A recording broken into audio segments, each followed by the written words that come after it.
5 তারিখ আমরা সারা দেশে আমাদের কর্মীদেরকে বলেছিলাম এখন দ্রুত কয়েকটা কাজ করে ফেলতে হবে। নাম্বার 1, সমস্ত মানুষ যাতে নিরাপদ থাকে, রাস্তায় রাস্তায় নেমে যাও, ঘরে ঘরে যাও, বিভিন্ন সম্প্রদায়ের লোকদের সাথে বসো, তাদেরকে সাহস দিল, বলো যে আমরা আছি, পাশে আছি, কোনো দুষ্কৃতিকারীকে আমরা প্রশ্রয় দেব না, কালো হাত বাড়াতে দেব না। আমরা আমাদের ভলান্টিয়ারদেরকে বলেছি সব ধর্মের প্রতিষ্ঠানগুলা মসজিদ সহ পাহারা দাও, কোন জায়গায় কি হয় বলা যায় না। দিন রাত খেয়ে না খেয়ে, বৃষ্টিতে ভিজে, রোদে শুকিয়ে 15 দিনে একটানা আমাদের যারা স্বেচ্ছাসেবক ছিল তারা বিভিন্ন জায়গায় পাহারা দিয়েছে। এই নির্বাচিত হইলেই ব্যবসায় লাভ করা যায়, আর বাকি মানুষের কোনো লাভ হয় না। এখন অনেকে চাঁদাবাজি করে, আমাদেরও তো 2টা হাত আছে, আমরা পারতাম না কিছু চাঁদাবাজি করতে? ফুটপাত দখল থেকে শুরু করে বিভিন্ন জায়গায় দখলদারি হয়, আমরা কি কিছু দখল নিতে পারতাম না?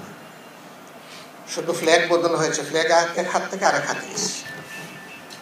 গত সরকারের হাতে আমরা ছিলাম সবচেয়ে বেশি নির্যাতিত। এই সমাজে কোনো মানুষ অপ্রয়োজনীয় নয় এবং অগুরুত্বপূর্ণ নয়, সবাই তার তার জায়গায় গুরুত্ব। আপনি চিকিৎসক, আপনি প্রকৌশলী, আপনি আইনজীবী, আপনি ব্যবসায়ী, আপনি পেশাজীবী, আপনি সিভিল সার্ভেন্ট, আপনি পুলিশ ব্যুরোক্রেসিতে আছেন, মিলিটারি ব্যুরোক্রেসিতে আছেন, যেখানেই আপনি থাকেন, মিল ফ্যাক্টরি সেক্টর, ইন্ডাস্ট্রির মালিক, আপনি যাই হোক, আপনি কিন্তু সবার কাছে ঋণী। আমাদেরকে মানুষ হতে হবে। আমরা যদি মানুষ হয়ে যাই তাহলে সমাজটা মানবিক হবে। 2015 সাল আমি বরিশাল থেকে ট্যুর করে লঞ্চে এসেছি ঢাকায়। রাতে লঞ্চে চেপে ঢাকায় এসে নেমেছি সকালবেলা। সামার সিজন ছিল, খুব চোখ রাঙানো রোদ ছিল। আমি গাড়িতে উঠার পরে কিছু দূর গিয়ে আমার গাড়ির চালককে বললাম এখানে একটু থামো। সে বললো স্যার সামনে ময়লার ভাগাড়, গন্ধ আসবে, আমি কি আর একটু সামনে গিয়ে থাকবো? আমি বললাম না, এখানেই থামো। তাইলে একটু পিছিয়ে, আমি বললাম না, এখানেই থামো। তাহলে গন্ধ নাকে আসতেছে একটু একটু, এখানেই থামার কথা কেন বলছি? সেও বুঝতে পারছে না, আমার সহযাত্রী আরেকজন চিকিৎসক ছিলেন, তিনিও বুঝতে পারছেন। কিন্তু আমাকে কেউ জিজ্ঞেস করছেন না যে পার্টিকুলার খারাপ ওই জায়গাটায় আমরা কেন দাঁড়িয়ে আছি। 20-22 মিনিট পরে আমি গাড়ির দরজা খুলে নামলাম। আমার সহযাত্রী যিনি, তিনি বললেন যে আপনি তো সেন্সিটিভ পারসন, আপনি একটু বসেন, কি করতে হবে আমাকে বলেন, আমি করে আসি। ঠিক আছে, আপনি ইন্টারেস্টেড হলে আমার সাথে চলে। আমরা গাড়ি রেখে পিছনের দিকে গেলাম। পুরান ঢাকার একটা খাবারের দোকানে ঢুকলাম, কিছু প্যাকেট আমরা সেখানে খাবার তৈরি করে দিতে বললাম। তারা পার্সেল দিল, প্রত্যেক ব্যাগে একটা করে পানির বোতল, আর শেষে মেশে একটা বড় পানির বোতল নিয়ে রওনা দিয়ে এখন গাড়িতে এসে বসেছি। আবার চালক আমাকে বলতেছেন স্যার আমরা কি যাবো? বললাম না, আমার কাজ শেষ হয়নি। এতক্ষণ না বোঝা গেল যে হয়তো চিন্তা করতে উনি কোন দোকান থেকে কিনবেন, 22 মিনিট নিয়েছেন, অলস মানুষ, এখানে আমার একটা কাজ পাওয়া গেল, এখন আবার বসে আছে। তা আমার মুখের দিকে তাকায়, কিন্তু তারা জিজ্ঞেস করে। আরো 15-16 মিনিট পরে আমি গাড়ির দরজা খুলে ওই প্যাকেটগুলা কিছু হাতে নিলাম, আর সহযাত্রীকে বললাম যে আপনিও পিছু নেন, আমার সাথে চলেন। এতক্ষণে ময়লার ভাগাড়ে ওই ময়লাগুলা পরিষ্কার করে আমার কিছু শ্রমিক বন্ধু তারা তাদের বেলচাটা ছুঁড়ে মেরেছে ডাম্পিং ট্রাকে। আমি পাশে গিয়ে তাদেরকে সালাম দিলাম, কেউ জবাব দিল না। আমি সেকেন্ড টাইম সালাম দিলাম, তাও কোনো রেসপন্স পেলাম না।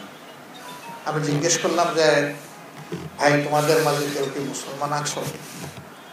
একজন খুব রেগে ফেগে বললো যে আমি শুধু মুসলমান, বাকি 4 জন মুসলমান। ওরা জবাব দেয় না, হ্যাঁ তোমাকে জবাব দিস না। কোনো অসুবিধা নেই, আমি আবার সালাম দিচ্ছি, আসসালামু আলাইকুম। তখন তারা 4 জন একসাথে খুব জোরে জবাব দিল। জবাব দিয়ে জিজ্ঞেস করলো যে আপনি কেন এসেছেন, কি চান, আপনি কে? বলে আমি তোমাদের ভাই। কি ধরনের ভাই হন? একেবারে তোমাদের খাঁটি এবং জাতি ভাই। স্যার মস্কারা করতে আসেন গরিবের সাথে? আমার প্রশ্নই মশলা করতে আসে। তাহলে কেন এসেছে? বললাম তোমাদের একটু হাত ধোয়াতে চাই আজকে। তো আপনি কি নাটক করেন? না, আমি নাটকও করি। তো বলে যে তাইলে আপনি কেন আমাদের হাত ধোয়াবেন? আমি বললাম যে তোমরা যে সমাজের হাত ধোও, একটা দিন অন্তত তোমাদের হাতটা ধোয়ানোর সুযোগ নেই। বললেন স্যার বুঝতেছি আপনি সিনেমা করার জন্য আসছেন, সিনেমার শুটিং করতেছে। আমি বললাম মোটেই না। আসলে কি চান আপনি? আমি বললাম আসলেই হাত ধুইতে চাই, আজকে হাত না ধুইয়া কাউকে আমি ট্রাকে উঠতে দেবো। তো একজন বললো যে এই গরমে তো এমনি পুড়ে যাচ্ছে, দেও। ওনার এত শখ যখন হাত দেও আমিও দিচ্ছি। তো হাত প্রথম জন বাড়াই দিল যে এত সময় আমার সাথে কথা বলেছে, ডায়লগ করেছে। হাতটা পরিষ্কার করলাম, একটু বসা মজা করলাম, পরে বললাম ভাই সেকেন্ড কে আসো, একটু হাত বাড়াও। তো 4 জনের হাত ধোয়া শেষ হলো। বললো এখন কি চান? বললাম এখন এই খাবারের প্যাকেট গুলো। জিনা জিনা ওগুলো আমাদের লাগবে না। আমি বললাম ভাই বুঝতে পারছি, এখন তো দুনিয়ায় অনেক কিছুই ঘটে, তোমরা বলে দাও কোনটা থেকে আমি খাবো, আগে আমি খাই তারপরে তোমরা নেবে। কয় জিনা থাকলে দেন লাগবে না, আমরা নিয়ে নেব। হাতে নিয়ে বলল, এই কথাটা আমাকে তীরের মতো আঘাত করেছে। বললো আজকে বুঝলাম যে আমরাও মানুষ। কেন এই কথা বললো? বলে জি না, আপনারা তো আমাদেরকে সুইপার এবং মেথর হিসাবে গণ্য করেন, মানুষ হিসাবে গণ্য করেন। আমার চোখ দিয়ে পানি চলে এসেছে। বললো যে আমাদের থেকে আপনারা নিরাপদ দূরত্বে হাঁটেন, আমাদের গায়ের গন্ধ যদি আপনাদের লেগে যায়। আমি বললাম যে আমার মতো মানুষ যারা এই আচরণ করে তারা হলো ছোট, আর তোমরাই হলাম বিএপি। স্যার এই আর একটা কথা বললেন না, আমরা বিএপি আর আপনি ছোট, আসলেই ছোট। কেউ যদি তোমাদেরকে এরকম বলে থাকে নিশ্চয়ই বলেই তো তোমরা বলছো, তাহলে সে মানুষ না। কারণ তোমরা কাজ 1-2-3 দিন বন্ধ করো, কেউ ঘর থেকে বেরোতে পারে, সবাই ঘরের মধ্যে বন্দী হয়ে অসুস্থ হয়ে, আর সেই তোমাদেরকে উপেক্ষা করে যে সমাজ, এরা মানুষ না। ওরা কাঁদলো, অনেক কাঁদলো, আমিও কাঁদলাম এদের সাথে। ওরা কেঁদে কেঁদে তাদের গাড়িতে, আমি কেঁদে কেঁদে আমার গাড়িতে চলে আসছি। আমি আস্তে আস্তে আমার সঙ্গীদেরকে প্রশ্ন করলাম যে কোনো শিক্ষা এখান থেকে পেয়েছেন? বলে যে বিশাল শিক্ষা পেয়েছি। এই সমাজে কোনো মানুষ অপ্রয়োজনীয় নয় এবং অগুরুত্বপূর্ণ নয়, সবাই তার তার জায়গায় গুরুত্ব। 2 নম্বর আরেকটা কনসেপ্ট আমাদেরকে ক্ষতিগ্রস্ত করে। একটু যাদের শিক্ষা হয়েছে, একটু যাদের সম্পদ আছে, তারা মনে করে এটা আমার আর আমার বাবার কৃতিত্ব। আমার বাবার পয়সায় আমি লেখাপড়া করে মানুষ হয়েছি, চোখ মুখ ফুটেছে, আমার যোগ্যতার বলে আমি এগুলো আর্ন করেছি। এদেশের মানুষের এই ব্যাপারে কোনো কন্ট্রিবিউশন নাই, তাদের কোনো ভূমিকা নেই। আমি স্পষ্ট বলতে চাই, এরকম যারা আমরা লেখাপড়া করেছি তাদের মানুষ হওয়ার জন্য এই দেশের ফুটপাতে, রাস্তাঘাটে, বাসায় বাসায় ঘুরে ঘুরে যারা মানুষের কাছে হাত পেতে ভিক্ষা করে, তাদের কাছে আমরা হইনি। সারাদিন ভিক্ষা করে সে বিকেলবেলা যায় একটা দোকানে ঢুকে তার প্রয়োজনীয় সওদা কেনার জন্য, গ্রসারি শপ করার জন্য। আপনাকে যেমন বেড নিয়ে আপনার কাছে বিক্রি করে দোকানদার, তার কাছেও বেড নিয়ে বিক্রি করে দোকানদার। সেই ভ্যালু এডেড ট্যাক্স আপনিও দিচ্ছেন, সেই ট্যাক্স সেও দিচ্ছে। ওই ভিখারির ট্যাক্স ট্রেজারিতে আলাদা করে রাখা হয় না, সমস্ত ট্রেজারির সাথে একাকার মিশে যায়। আপনি আমি যে প্রাইমারি স্কুলে পড়েছি তার প্রত্যেকটা ইট, বালু, নুড়ি, সিমেন্ট, পানি, শ্রমিকের হাত, সবগুলার সাথে ওই ভদ্রলোকেরও ট্যাক্স শরিক আছে। আপনি তার দায় এড়ান কিভাবে? আপনি চিকিৎসক, আপনি প্রকৌশলী, আপনি আইনজীবী, আপনি ব্যবসায়ী, আপনি পেশাজীবী, আপনি সিভিল সার্ভেন্ট, আপনি পুলিশ ব্যুরোক্রেসিতে আছেন, মিলিটারি ব্যুরোক্রেসিতে আছেন, যেখানেই আপনি থাকেন, মিল ফ্যাক্টরি সেক্টর, ইন্ডাস্ট্রির মালিক, আপনি যাই হোক, আপনি কিন্তু সবার কাছে ঋণী। এই ঋণবোধ যদি একজন মানুষের অন্তরে থাকে, সে কখনো মানুষকে অপমান করতে পারে না। আর এই ঋণবোধ যার থাকবে না, সে তার পছন্দ মতো কাউকে ওয়েলকাম করবে, আবার কাউকে বেইজ্জত করবে, এবং চান্স পাইলেই তার রাক্ষসী হাতটা ওই গরিবের পকেটে ঢুকাই দেবে। এখানেই নৈতিকতার প্রশ্ন, এখানেই ধর্মের প্রশ্ন। আজকে বিশাল একটা সমাবেশ না করে আমরা বাছাইকৃত লোক কিছু এখানে বসেছি কেন? Why selected people is here? Because এই লোকগুলা বিভিন্ন সম্প্রদায়কে নেতৃত্ব দেয়। আমরা এই লোকগুলা যদি কনভিন্সড হই যে আমরা একটা মানবিক বাংলাদেশ গড়ে তুলব, যেখানে মানুষ সে যে ধর্মের হোক অথবা যে পেশারই হোক, সে মানুষ হিসেবে সমাজের কাছে গণ্য হবে এবং সম্মান পাবে। আজকে এখানে আসার সময় লিফটে উঠবো, তো দুইজন মহিলা এসে বলতেছে যে আমরা যাব। সবাই তাদেরকে ফেলেই মোটামুটি আমরা আসার করতেছি। এর মাঝে দুই একজন বললো যে ঠিক আছে লিফটটা নামুক, এরপরে আপনারাও যাবেন আমরাও যাব। কিন্তু আমি দেখলাম লিফট যেই নামলো, দুইটা মাত্র মহিলা, বাকি সব পুরুষ। আমরা হুড়মুড় করে লিফটে ঢুকে গেলাম। আমি একটা লিফটের সামনে দাঁড়িয়েছিলাম, ওই লিফটটাও তখন নামলো। ওনারা ওইদিকে একটু যাবে, আমি বললাম না, আপনারা এইদিকে আসেন।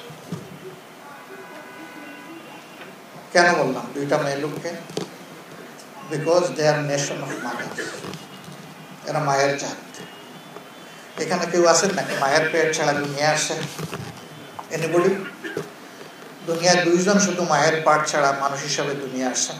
একজন আমাদের সকল ধর্মের আদি পিতা হযরতে আদম আলাইহিস সালাম, আরেকজন তার স্ত্রী হযরতে হাওয়া আলাইহিস সালাম। এই দুইজনকে আল্লাহ তাআলা স্পেশাল মেকানিজমে পয়দা করেছেন, বাকি সবাইকে ন্যাচারাল মেকানিজমে দুনিয়ায় পাঠিয়েছেন, এবং সবাই মায়ের পেট দিয়ে আছে। শুধু ধর্মে কেন, আমরা লিঙ্গেও তো বৈষম্য করি। ওই একটাই জায়গা যে আমাদের মধ্যে যদি মানবিক অনুভূতি থাকে, আমরা মানুষকে এক ধরনের দেখব। যদি না থাকে, তাইলে আমরা সাধারণ প্রাণীর মতোই গণ্য করব। প্রাণীকে জবাই করতে যেমন আমাদের হাত কাঁপে না, তখন মানুষকেও জবাই করতে আমাদের হাত কাঁপে। প্রাণীকে শুট করতে যেমন আমার হাত কাঁপে না, তখন মানুষকেও শুট করতে আমার হাত কাঁপে। কিন্তু আমি যদি মনে করি যে না, আমিও মানুষ, সেও মানুষ, আমারও অ্যাকাউন্টেবিলিটি একটা জায়গায় আছে, তারও জবাবদিহিতা একটা জায়গায় আছে, at the day of final judgement, এটা বিশ্বাস করে না এমন কোনো ধর্ম নাই। সকল ধর্ম বিশ্বাস করে যে একটা শেষ বিচারের জায়গা আছে, এবং ওখানেই সবাইকে তার কৃতকর্মের ফসল যেটা সেটা সে পাবে, ফল ভোগ করতেই হবে তার। No way to escape. ওখান থেকে পাশ কাটায় যাওয়ার কোনো রাস্তা কারোর জন্য খোলা নেই, যদি তিনি মানুষ হন। দুইটা জাতির জন্য শাস্তি নির্ধারিত, একটা মানুষ আর একটা জিন জাতি। এই দুই জাতিকে আল্লাহ বিবেকের, বিচক্ষণতার নিয়ামত দান করেছেন, আর কাউকে দেন, অন্য কোনো প্রাণীর নাই। এই জন্যই আমাদের চাইতে অনেক শক্তিশালী প্রাণীকে আমার অধীন করে দিয়েছেন আল্লাহ তাআলা। বাঘ, ভালুক, সিংহ, বিচ্ছু সব কিছুকে মানুষ নিয়ন্ত্রণ করতে পারে। এই হিকমা, এই জ্ঞান আল্লাহ তাআলা মানুষকে দান করেছেন। আর মানুষের কাছে আল্লাহ একটাই চেয়েছেন, তোরা মানুষ হ। স্বাধীনতার পরে একটা ছবি, তখন ছবি দেখতাম, আমি ইসলামে কোনো সংগঠন করতাম না। একটা ছবির নাম ছিল আবার তোরা মানুষ। কোন প্রেক্ষাপটে সেটা হয়েছিল তখনকার যারা, তারা জানেন, আমি আর ওইদিকে যাচ্ছি না। আমরা অমানুষ হয়ে পড়েছিলাম, এই জন্য এই ছবি বানাতে হয়েছে নির্মাতাকে, যে আবার তোরা মানুষ। আমাদেরকে মানুষ হতে হবে। আমরা যদি মানুষ হয়ে যাই, তাহলে সমাজটা মানবিক হবে। আমরা এরকম একটা বাংলাদেশ গড়ার স্বপ্ন দেখি। আমরা একটা বাংলাদেশ এমন দেখতে চাই যে একজন নেতা নির্বাচিত হওয়ার আগে তার যে সম্পদ ছিল, নির্বাচিত হওয়ার পরে তার সম্পদ কমবে, বাড়বে না। কারণ তিনি জনসভা করতে গিয়ে শুধু সরকারি টাকায় পারবেন না, তার নিজের টাকাও তাকে খরচ করবে। এবং সরকারি দায়িত্বে নিয়োগ পাওয়ার পর থেকে তিনি আর নিজের দিকে খেয়াল দিতে পারবেন না, তখন জনগণের বোঝা তাকে বহন করতে হবে। এখন আমরা কি দেখি? এখন আমরা দেখি যে এমপি, প্রথমবার এমপি হওয়ার আগে কারো সম্পদ ধরেন 1 কোটি ছিল, 5 বছর পরে দ্বিতীয়বার তিনি তার স্টেটমেন্ট জমা দিচ্ছেন সম্পদের, সেখানে তিনি বলতেছেন এখন তিনি 26 কোটি টাকার মালিক। তৃতীয়বার যখন তিনি হচ্ছেন, তখন তিনি 250 কোটি টাকার মালিক। এই নির্বাচিত হইলেই ব্যবসায় লাভ করা যায়, আর বাকি মানুষের কোনো লাভ হয় না। মারাত্মক লাভজনক ব্যবসায়ী, রাজনীতি না। সর্বকালেই সমাজে কিছু আগাছা পরগাছা, কিছু আবর্জনা থাকে, এখনো আছে। আগস্টের 5 তারিখের আগে দেশের চাঁদাবাজি হয়েছে, দখলদারি হয়েছে, মানুষের উপর জুলুম হয়েছে, মিথ্যা মামলা হয়েছে, মিথ্যা মামলায় ফাঁসিয়ে বাণিজ্য করা হয়েছে, এখনো সেটা আছে। শুধু ফ্ল্যাগ বদল হয়েছে, ফ্ল্যাগ এক হাত থেকে আরেক হাতে গেছে। কিন্তু আমরা এই 5 তারিখের পরিবর্তন করে, আপনারা আশা করি আমাদের সাথে একমত হবেন, গত সরকারের হাতে আমরা ছিলাম সবচেয়ে বেশি নির্যাতিত। আমাদের 11 জন টপ লিডারকে খুন করা হয়েছে, জুডিশিয়াল কিলিং। অসংখ্য সাথী আমাদের নিহত হয়েছে, পঙ্গু হয়েছে। লক্ষ লক্ষ মামলা আমাদের বিরুদ্ধে, হাজার হাজার মামলা হয়েছে, লক্ষ লক্ষ লোক আমরা জেলে গিয়েছি।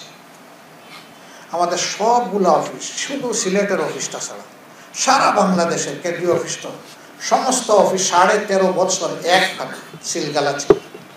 আমরা 1 সেকেন্ডের জন্য অফিসে ঢুকতে পারি, আমি আমার কেন্দ্রীয় অফিসে ঢুকতে পারি।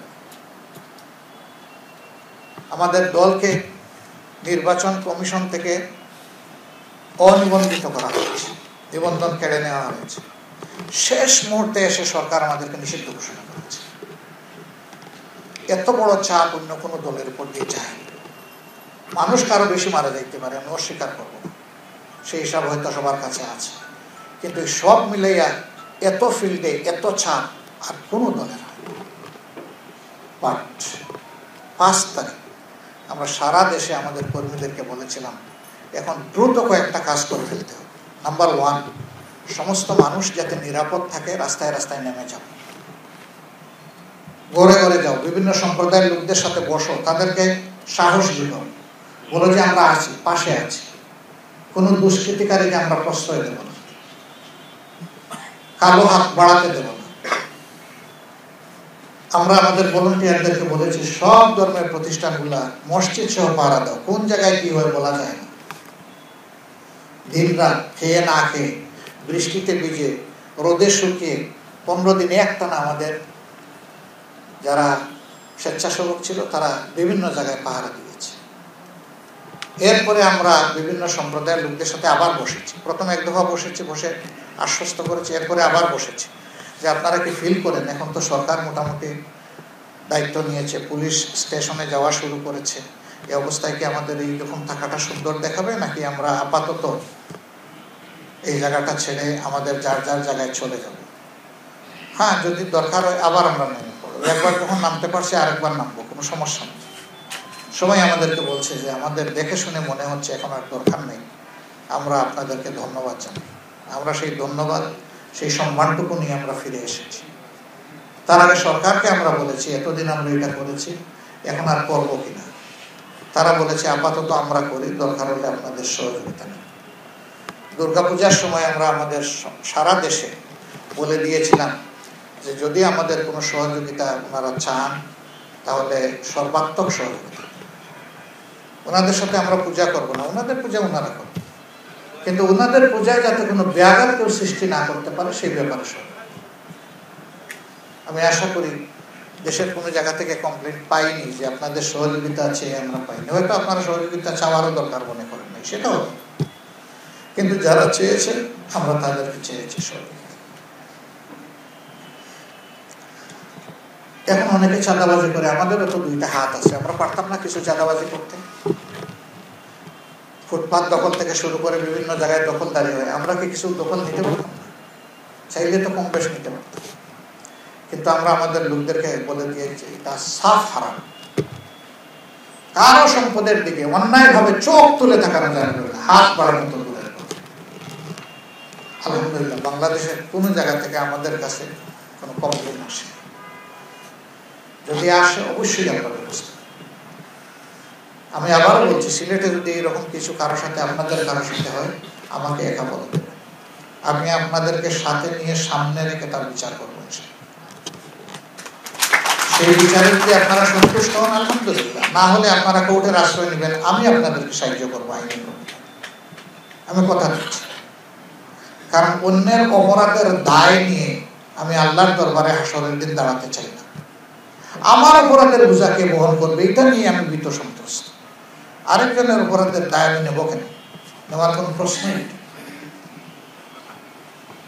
আমরা আপনাদেরকে কথা দিচ্ছি, যে সমস্ত দাবি দেওয়া আপনারা করেছেন এগুলা সঙ্গত দাবি দেওয়া, একজন দেশের বৈধ নাগরিকের দাবি দেওয়া। আমরা একেবারে সাফ, আমাদের মুখ থেকে এই কথাটা প্রথম বের হয়েছে এই 24-এর 5 আগস্টের পর, যে এই দেশে আমরা কোনো মেজরিটি মাইনরিটি মানি না। এদেশের যারা নাগরিক তারা সকলেই মর্যাদাবান গর্বিত নাগরিক। আমরা সমান অধিকারের ভিত্তিতে এই দেশকে দেখতে চাই, গড়ে তুলতে চাই। এখন অনেকেই এই কথাটা বলা শুরু করেছে। কালকে খ্রিস্টান সম্প্রদায়ের লোকেরা বলেছেন আমরাও আর মাইনরিটিতে কোনো পরিচয় দিতে চাই না। ছোট্ট একটা দেশ, এত ভাগ কিসের? আবার জাতীয় স্বার্থের জায়গায় আমরা সবাই এক। কারণ দেশ বাঁচলে আমিও বাঁচবো, আমরা সবাই বাঁচবো। দেশ না বাঁচলে আমিও বাঁচবো না, কেউ বাঁচবে না। অশান্তি হলে সেই অশান্তির দায় এবং কষ্ট সবাইকে ভোগ করতে হবে। শান্তি হলে ইনশাল্লাহ তার অংশ আমি পাবো, সবাই পাবো। আমরা একটা শান্তিপূর্ণ, সমৃদ্ধির, মানবিক বাংলাদেশ করতে চাই। আমরা এত কঠিন অবস্থায় যেহেতু ধৈর্য ধরতে পেরেছি, আমাদের উপরে আপনার আস্থা রাখতে হবে। যে জাতির কোনো দায়িত্ব যদি আমাদের হাতে আসে, আল্লাহ ভালো জানে, আমরা এটা জানি না। যদি আসে তাহলে আমরা এই দায়িত্বকে দেশের মালিকানা হিসাবে গণ্য করব না, বরঞ্চ আমরা পাহারাদারের দায়িত্ব পালন। আমি এবং আমার সহকর্মীদের সম্পদ বাড়বে না, কমবে। মানুষের সেবা করতে গেলে সম্পদ নিজে খরচ করতে হয়, পকেটে হাত দিতে। একমাত্র সংগঠন কোনো জায়গার বস্তা বস্তা টাকায় চলে না। আমাদের সংগঠনটা আমাদের সাথে সম্পৃক্ত, আমাদের সকল সহকর্মীরা প্রতি মাসে নিয়মিত একটা পরিমাণ দিয়ে সংগঠন কার্যক্রম চালায়। এই কার্যক্রমের একটা অংশ হচ্ছে আমাদের মানবিক কার্যক্রম, সামাজিক কার্যক্রম। দেখবেন যেখানেই বড় কোনো দুর্ঘটনা ঘটেছে সবার আগে আমাদেরকে পাবে না। কোন ধর্মের মানুষ এটা আমরা দেখিনি। একটা ঘটনা শুধু আপনাদেরকে উদাহরণ দিব। পঞ্চগড়ে একটা নৌকাডুবি হয়েছিল আপনাদের জ্ঞাতির লোকদের। সেখানে 83 জন মানুষ নৌকাডুবিতে মারা গেছে। আমি সেই এলাকার আমাদের যারা রেসপন্সিবল পার্সন তাদেরকে ফোন দিয়ে বললাম, ফেসবুকে দেখতেছি অনেক সময় ফেসবুকের সবকিছুতে আস্থা রাখা যায়, এরকম কিছু ঘটছে কিনা। ওরা বলে যে আমরাই তো জানি। এখন খোঁজ নেন, খোঁজ নিয়ে আমাকে জানান। 1 ঘন্টা পরে তারা বললো যে ঘটনা সত্যি। আমি ওই অঞ্চলে কেন্দ্র থেকে যিনি দেখাশোনা করেন তাকে বললাম যে এরকম একটা ঘটনা আপনি জানেন কি? বলে না, আমি জানি না। আমি বললাম যে আমি জেনেছি এটা সঠিক, সেখানে আমাদের যাওয়া প্রয়োজন কিনা। তিনি বললেন যে আমি কেবল আজকে আসলাম তো, 2 দিন পরে গেলে হয় কিনা। কোনো অসুবিধা নেই। আমি আমার পিএসকে বললাম যে 2টা টিকিট করা আগামীকাল। আমি সৈয়দপুর হয়ে পঞ্চগড় যাবো। ওনাকে রাতের বেলা বললাম যে আপনি ক্লান্ত হয়ে এসেছেন, আপনার যাওয়া লাগবে না। ওখানে যারা আছে শুধু এয়ারপোর্ট থেকে আমাকে রিসিভ করতে বলবেন। উনি কি আমার বলার পরে আর বসে থাকতে পারে? উনিও গাড়ি উস্কা নিয়ে আমার সাথে দৌড় দিচ্ছে। আমরা গিয়েছি, গিয়ে তাদেরকে স্বর্গে পাঠাইতে পারি নাই পরিবারগুলাকে, কিন্তু গিয়ে বলেছি যে আমরা আপনাদের ভাই, আপনাদের এই বিপদে আমরা আছি, আপনাদের পাশে আছি। আমাদের সামর্থ্য অনুযায়ী তাদের পাশে আমরা দাঁড়ানোর চেষ্টা করেছি। এটাতে তাদের ওই ক্ষতি পোষাবে না, কিন্তু ভিতরের মধ্যে একটা আস্থা তৈরি হবে যে এই সমাজে কিছু মানুষ অন্তত এখনো বেঁচে আছে যে মানুষকে নিয়ে চিন্তা করে, মানুষের সুখ দুঃখের অংশীদার হচ্ছে। আমরা ওখানে দেখি নাই যে তারা কোন ধরনের মানুষ, আমরা দেখেছি তার মানুষ। এরকম অনেক ঘটনা আছে, আমি এগুলো বলে আপনাদের সময় নষ্ট করতে চাই না। এর অর্থ কি? এর অর্থ হচ্ছে যে আমরা সরকারের বাইরে থাকলেও, আমরা নির্যাতিত হলেও আমরা আমাদের মানবিক অনুভূতিটা আমরা বিসর্জন দিই। তখন তো সরকার আওয়ামী লীগ ছিল। আমি যখন গিয়েছি রেলমন্ত্রীর বাড়ি ওই জায়গায়, তিনি তখন ওই স্পটেই আমি তাকে গিয়ে পেয়েছি। আমি জিজ্ঞেস করেছি যে আপনাদের ঘরে ঘরে বাড়িতে বাড়িতে কেউ এসেছেন কি, কোনো দলের অথবা সরকারের কোনো প্রতিনিধি? তারা সকলে বলেছে না, কেউ আসেনি। বলছে আসবে। যেহেতু আমি ঘন্টা বাজাইয়া দিয়েছি, এখন সবাই দৌড়ে আসবে, আর কোনো অসুবিধা হবে না। এবং আমি সবাইকে আহ্বান জানিয়েছিলাম সরকারকেও আসা উচিত এবং যারাই বিত্তশালী মানুষ হিসেবে তাদেরও আগে আসা উচিত। তারপরে অনেকে গিয়েছেন, সরকারও গিয়েছে। আমরা সকলকে ধন্যবাদ জানাই। ভালো কাজে আমরা চাই না যে সব কাজ আমরাই করে ফেলি, এবং এটা সম্ভব না। ভালো কাজটা সবাই মিলেই করতে হয়।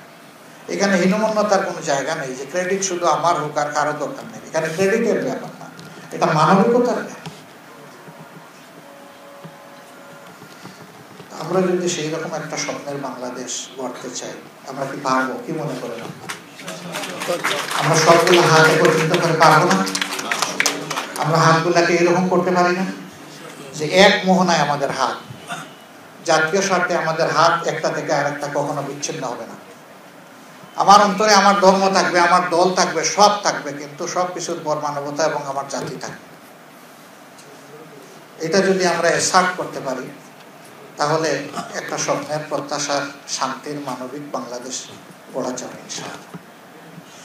আমি আপনাদের কাছে আবারও কৃতজ্ঞতা জানাই। আপনারা সকলেই ভ্যালুড পার্সন, গুরুত্বপূর্ণ ব্যক্তিবর্গ। আপনারা আপনাদের গুরুত্বপূর্ণ সময় আপনারা ত্যাগ স্বীকার করে আমাদের ডাকে সম্মান করে ভালোবেসে এখানে এসেছেন। এই সম্মান এবং ভালোবাসার কোন প্রতিদান আমাদের হাতে নাই। আমাদের সকলের স্রষ্টার কাছে আমি মিনতি জানাই, আল্লাহ যেন আপনাদের সকলকে উত্তম প্রতিদান দান করে এবং আমাদের হার্ট গুলা যেন মানবিক হার্ট হয়। তাহলে মানবিকতার স্পন্দন এবং একটা শান্তিপূর্ণ বাংলাদেশের স্পন্দন, আর আমাদের দেশটাই হবে বিশ্বের ঈর্ষণীয় একটা সুন্দর দেশ ইনশাআল্লাহ। আমরা সবাই মিলে এই দেশের জন্য লড়াই চালিয়ে যাব যতক্ষণ পর্যন্ত আমাদের এই উদ্দেশ্য পূরণ হবে না। আল্লাহ আমাদের সহায় হোক। সবাইকে আবারও সালাম, আবারও আদাব, আবারও শুভেচ্ছা।